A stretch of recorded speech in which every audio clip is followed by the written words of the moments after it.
This is the final recording for lecture 27, and it's only a few slides. But there was a little technical issue, and I had to um, stop recording for a moment. So this is just a figure from the very beginning of chapter 11. It shows the central and peripheral nervous systems in a sense. The red fluorescent marker is one that's called pan-neural. That means it stains basically all neurons. And then the other marker, the green fluorescent one,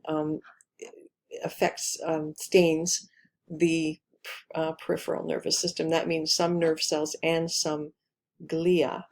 And so there's a few things to notice here, and one is just the regions that are yellow are places where the peripheral and regular neural system are overlapping. So these are places where the peripheral nervous system is connecting to the central nervous system, as well as the fact that neural crest cells are giving rise to basically the peripheral nervous system, and that includes a lot of glia that are not technically speaking neurons, but also just you can really see the segmentally repeated structure here, the neural tube, and the different ganglia that are emerging from the ventral side of the neural tube, and all the yellow is where the green and red fluorescence overlap, and so that shows you where the neural crest is connecting in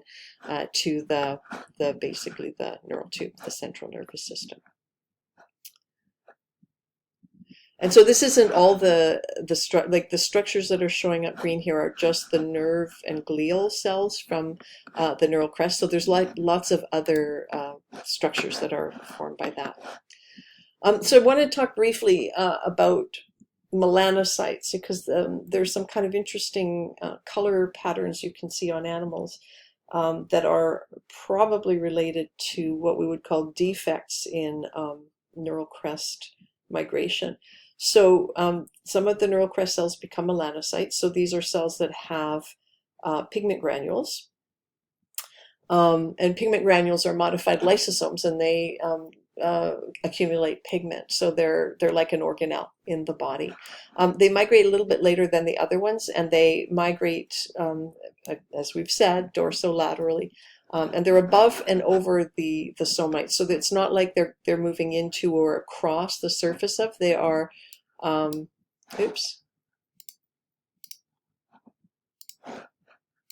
so they move above and then over the somites, and it doesn't matter anterior versus posterior. None of that signaling is relevant here.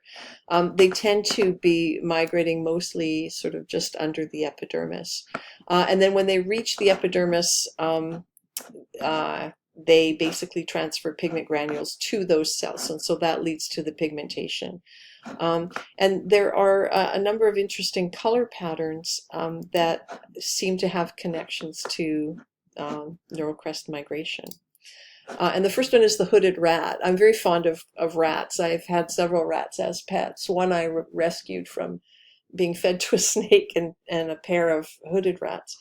Very smart, very clean, very affectionate and interactive pets. I was very surprised.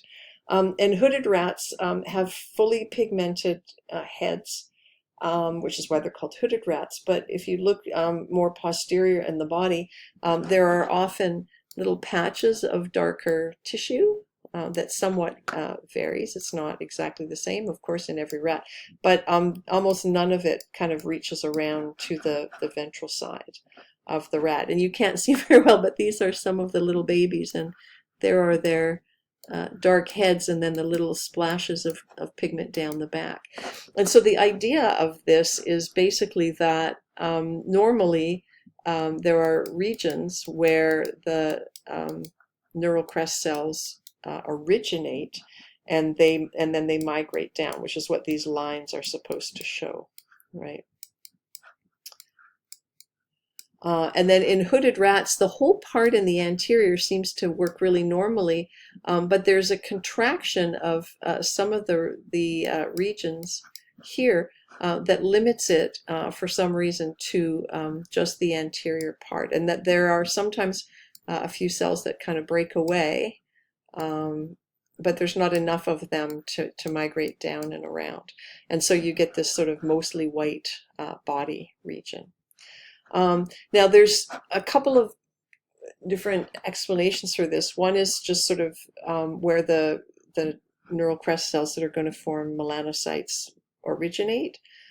There's whether there are enough of them, so there's plenty here and there's only a few sort of along the more posterior region, or whether there's an actual defect in their migration route. They don't follow the route correctly, or they migrate so slowly that by the time development is finished, they haven't really completed their migration, and so they've only managed to deliver pigment to a few cells.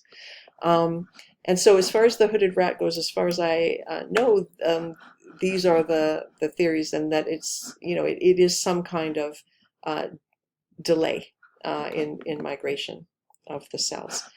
So you can actually follow this through the embryos and see this kind of slowed migration. In the case of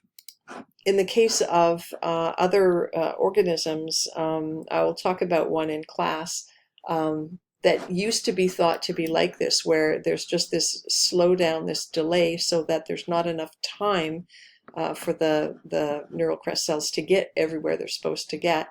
And that's the tuxedo cat, which you might be familiar with. And I'm going to talk in class a little bit about the modified theory that seems to be more consistent with the evidence. And it's still about migration, but it's about blockages that occur that prevent migration, which is kind of interesting. Okay, so, and actually there's a really interesting one that I was looking at in dogs too, where it's kind of like the hooded rat, but in reverse, because in the anterior region, usually the faces are kind of white and a lot of the ventral is white, but the dorsal and the posterior parts of the body have more pigment. And that's like the hooded rat, except in reverse, right? So there might be a delay on the anterior side, but not on the posterior side. And each of these, it's not just there's something wrong with the neural crystals, there's genetic mutations that cause, there to be not enough cells, the cells not to move correctly or not to move quickly enough, or not to move in the correct direction and that sort of thing. And they're quite interesting, and it's fun to kind of look at them, but there are a lot of neural tube and neural crest defects that are very serious.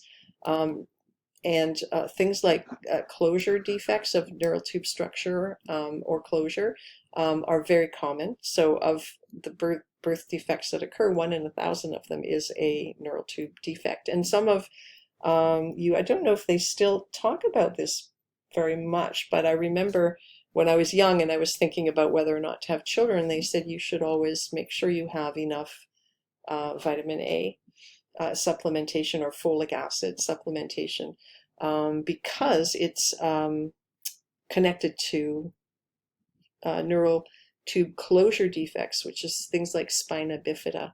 I don't want to show pictures of it here, but there are places where, like, as the embryo develops, if the neural tube doesn't finish closing, and it's usually in the posterior, occasionally it's somewhere in the middle, but it's most of the time down posterior, right at the end of the places where the neural tube should be closing, and